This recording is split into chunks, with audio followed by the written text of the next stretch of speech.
Teratogens, anything that can do damage to the developing fetus, derives from the Greek word teratogen, which is basically monster. Teratogens, monster, teratogens, monsters.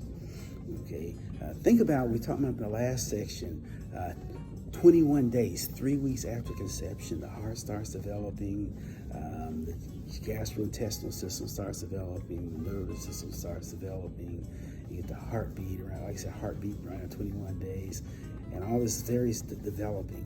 And when you look at development, in terms of, think about a plant. Anybody ever make a plant out there from a seed?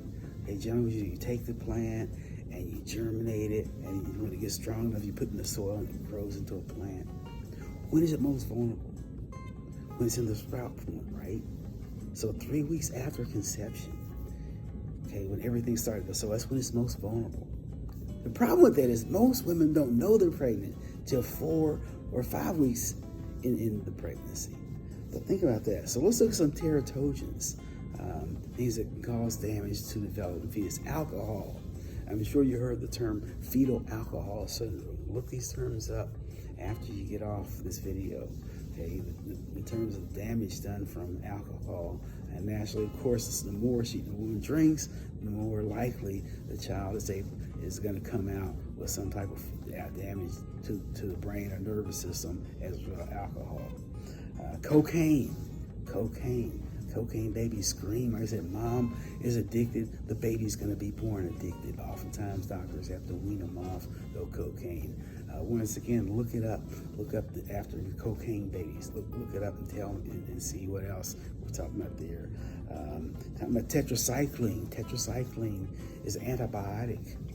Okay, and babies' teeth, babies born normal, but then when the second permanent teeth come in, the teeth are brown or sometimes gray.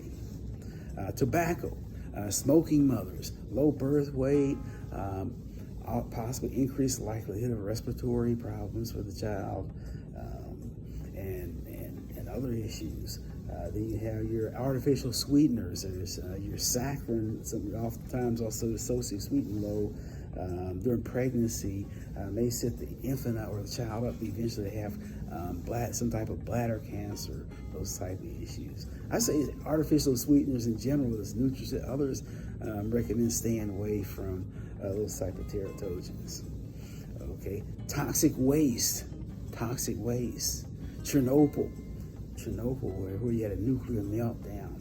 And even now, people are not allowed to go within 50 miles radius of the area where it's melted down. Okay, where they had that meltdown.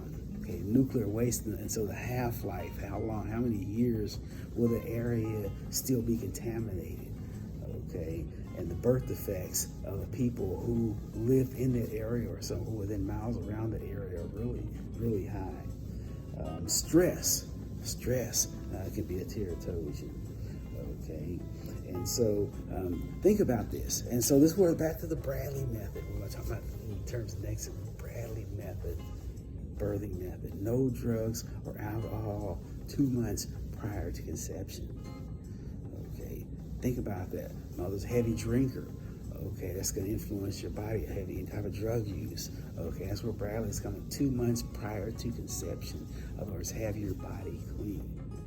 And now, because you know the teratogens, that's basically one of the issues or advantages of think about the Bradley method. So next section, we're talking about birthing methods.